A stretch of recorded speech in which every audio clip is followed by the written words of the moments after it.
Here's a sentence that's going to make some homeowners angry before I even explain it. At today's mortgage rates, a renter who actually invests the difference can potentially end up more than $1 million ahead of a buyer after 30 years. But before you take that headline too seriously, we're going to make this comparison as fair as possible.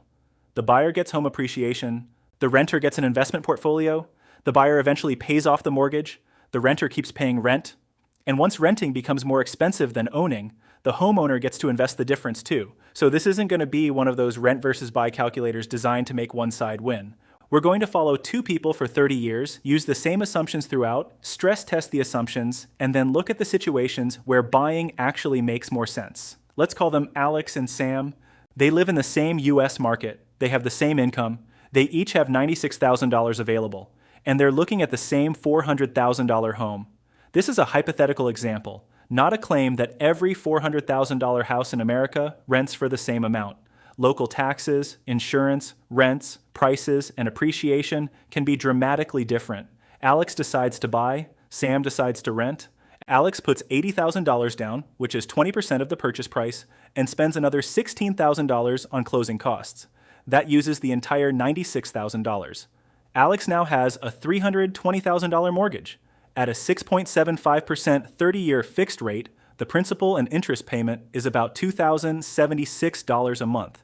But that's not the real cost of owning. Add roughly $367 a month for property taxes, $150 for homeowners insurance, and a maintenance budget equal to 1% of the home's value per year. That's another $333 a month. So Alex's starting monthly housing cost is approximately $2,926. Sam looks at the same market and finds a comparable rental for $1,900 a month. That means Sam starts out with about $1,026 a month of breathing room compared with Alex. But here's where we need to be very careful. We're not going to assume Sam spends that extra $1,026 on restaurants, vacations, and a nicer car. Sam invests it. Sam also invests the original $96,000 that wasn't used for the house. That's the basic argument for renting. But now let's give buying its full advantage too. Alex owns an asset that can appreciate. Alex is also paying down a mortgage every month. And eventually, that mortgage disappears. So we're going to let both people invest whenever their housing costs give them an advantage. At the beginning, Sam has the advantage. Later, that can change. And that's important because one of the biggest criticisms of rent versus buy comparisons is that they sometimes let the renter invest every spare dollar while pretending the homeowner can never invest anything. We're not doing that here. Now let's look at what Alex's first mortgage payment actually accomplishes. The mortgage payment is about $2,076, but in the first month, roughly $1,800 of that is interest. Only about $276 reduces the mortgage balance. That surprises a lot of people, because we often hear, you're paying yourself instead of paying a landlord. That's only partly true. Alex is building equity, yes, but Alex is also paying interest, and property taxes don't build equity. Insurance doesn't build equity. Maintenance doesn't build equity. Those are real housing expenses. This doesn't mean buying is bad. It means we have to stop comparing rent to the mortgage payment alone, because the mortgage is only one part of the owner's cost. There's another issue that becomes especially important if Alex doesn't stay in the house very long. Transaction costs.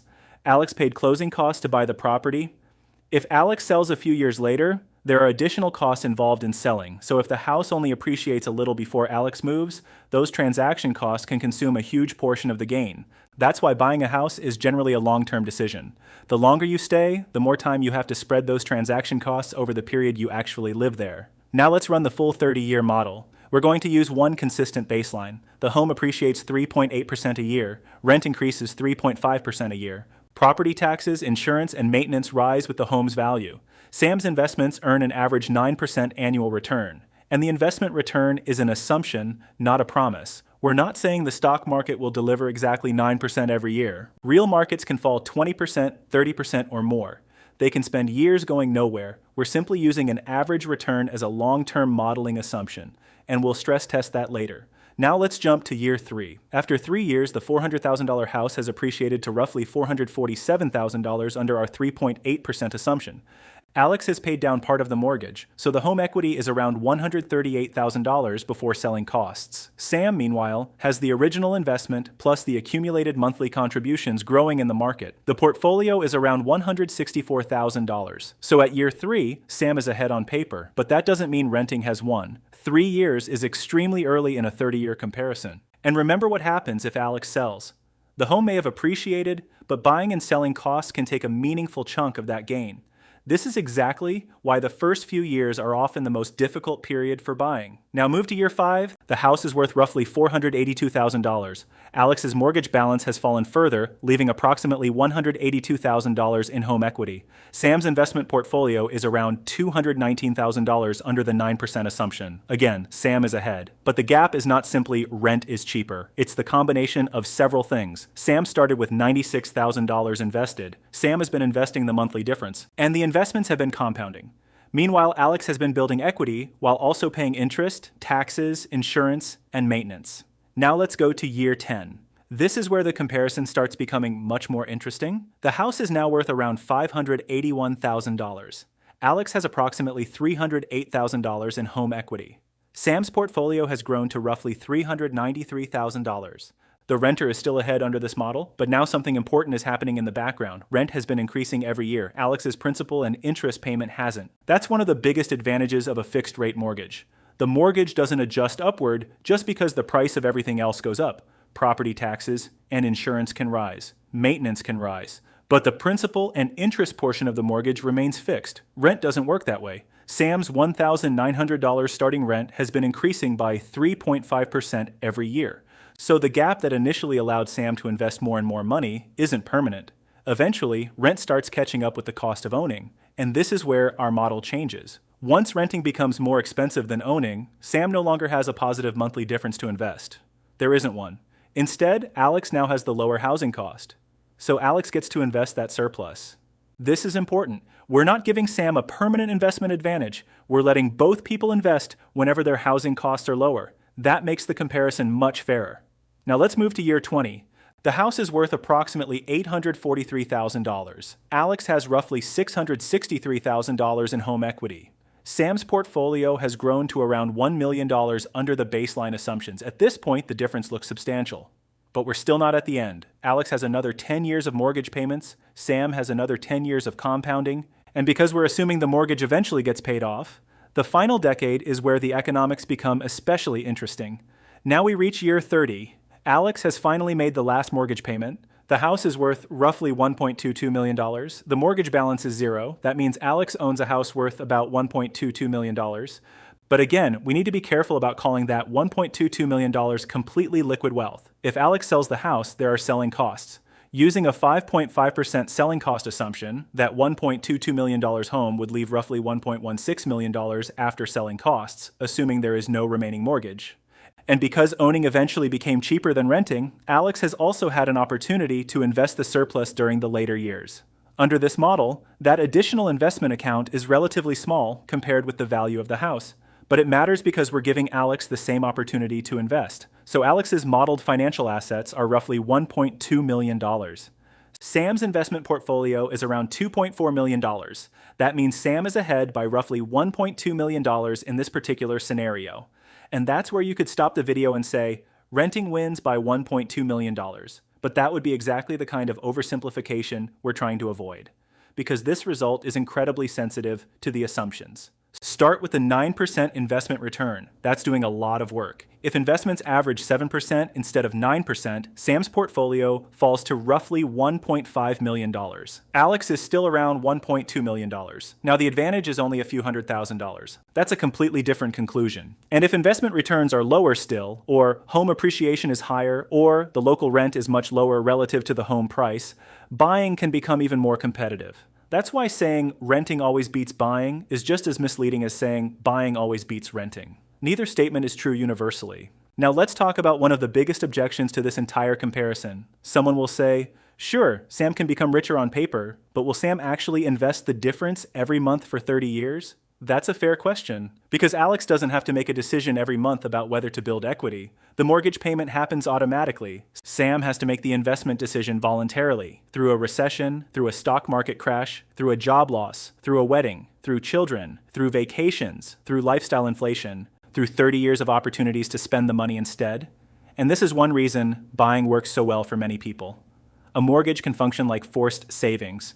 You don't have to be disciplined enough to invest every spare dollar. You're simply making the payment, and after 30 years, you have an asset. So if you're the type of person who knows you won't consistently invest the difference, The theoretical advantage of renting may not exist in your real life. That's an extremely important distinction. The spreadsheet can say one thing, your behavior can produce another result entirely. Now let's look at the opposite criticism. Someone else will say, you're making renting look better by assuming the homeowner never invests.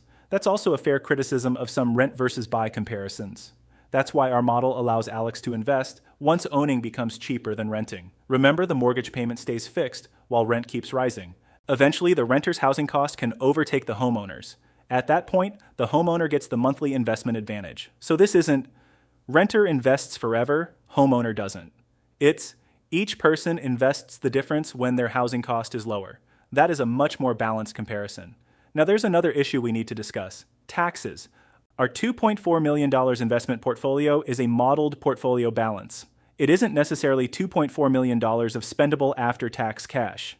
If the investments are held in a taxable brokerage account, selling appreciated assets can create capital gains taxes. If the investments are held in tax-advantaged accounts, the tax treatment can be different. And the exact tax outcome depends on the account, the investments, the person's income, and how the money is withdrawn. So the portfolio figure should be treated as a pre-tax comparison, not a guaranteed after-tax amount. The same principle applies to the home. We're using a simplified selling cost assumption, not trying to model every possible tax situation. And that's why I wouldn't take the exact final dollar difference and assume it applies to your life. The point is, the relationship between the variables. Now let's talk about another major objection. What if the house appreciates more than 3.8%? That changes the result. If the house appreciates faster, Alex's equity grows faster. And because the homeowner owns the entire property, even a relatively small difference in annual appreciation can become significant over several decades. That's one reason buying can work extremely well in markets where housing appreciates strongly. But there's a trade-off. You can't simply assume high appreciation and high stock returns and high rent growth all at once because you like the answer. That's why scenario analysis matters. You need to decide which assumptions you're willing to defend. Now consider the opposite scenario. What if home appreciation is weak? If the house barely appreciates for 20 years, Alex still has the mortgage payments, taxes, insurance, and maintenance. The renter may have a much stronger opportunity cost advantage. Again, neither outcome is guaranteed, and this is where your local market matters enormously. A $400,000 house renting for $1,900 can produce a completely different answer from a $700,000 house renting for $2,500. Property taxes can be dramatically different, insurance can be dramatically different, maintenance costs can be dramatically different, and rent growth varies by market. So the numbers in this video are not a prediction for your city. They're a framework. There's also a simple metric that can help you understand your market before you build a full 30-year spreadsheet. It's called the price-to-rent ratio. Take the price of the home you're considering, then divide it by the annual rent for a comparable property. For example, if the home costs $400,000 and comparable rent is $1,900 a month, annual rent is $22,800. $400,000 divided by $22,800 gives you a price-to-rent ratio of about 17.5. That's not enough information by itself to tell you whether buying or renting will win, but it tells you something important about how expensive the home is relative to the cost of renting it. And from there, you can start looking at the variables that actually matter. Your mortgage rate, your down payment, your property taxes, your insurance, your maintenance, your expected time in the home, your local rent, your expected rent growth, and most importantly, what you would actually do with the money if you chose to rent. Because here's the uncomfortable truth. The biggest difference between renting and buying isn't always the house. Sometimes it's the person making the decision. If you rent and invest consistently for 30 years, you can build a huge portfolio. If you rent and spend the difference every month, you don't. If you buy and keep the house for 30 years, you can end up with a valuable asset and no mortgage. If you buy and sell after 3 years, transaction costs can hurt badly. So there isn't a universal winner. There is only the choice that fits your numbers, your time horizon, your market, and your behavior. And there's one more thing that a spreadsheet can't perfectly measure. Ownership gives you control. You can renovate. You can keep the property as long as you want. You aren't dependent on a landlord renewing your lease. And eventually, if you stay long enough, you can eliminate the mortgage payment. Renting gives you flexibility. You can move more easily. You keep more liquidity. You don't personally have to absorb every repair bill or property tax increase, and your capital doesn't have to be concentrated in one property. Those are real benefits on both sides. So if someone tells you renting is throwing money away, don't automatically believe them. But if someone tells you renting and investing always makes you richer, don't believe that either. The answer depends on the complete math. And if you're thinking about buying right now, here's the question I'd ask before looking at mortgage rates or scrolling through home listings. How long am I realistically going to stay? Because if the answer is 3 years, the transaction costs alone can make buying difficult to justify. If the answer is 15 or 20 years, the equation changes dramatically. And if you're financially ready, your payment is comfortable, and you value the stability of owning, buying can be a perfectly rational decision, even if a spreadsheet says renting might produce more financial assets. You're not just buying an investment, you're buying a place to live. But if you're not financially ready, if buying would stretch your budget, or if your local home prices are extremely high relative to rent, waiting and investing, the difference can be a very rational strategy too. The biggest mistake is not choosing the wrong side. It's making a 30-year financial decision using a 30-second rule. Rent is throwing money away. Buying is always an investment. Mortgage rates are going down, so I'll wait. Home prices always go up. None of those statements is enough. Run the complete numbers. Compare the total cost of owning with the total cost of renting. Then ask yourself the question that most calculators can't answer. If I rent, will I actually invest the difference? Because if the answer is yes, renting can be surprisingly powerful. And if the answer is no, buying may provide something a spreadsheet can't, a structure that forces you to build equity over time. So before you decide, take the price of a comparable home in your area and divide it by 1 year's rent. That's your price to rent ratio. Drop that number in the comments along with your city or state, and I'll tell you what that ratio suggests about your market. Because the real question isn't, is rent throwing money away? It's, which choice leaves you with the stronger financial position after all the costs, risks, and 30 years of decisions are included?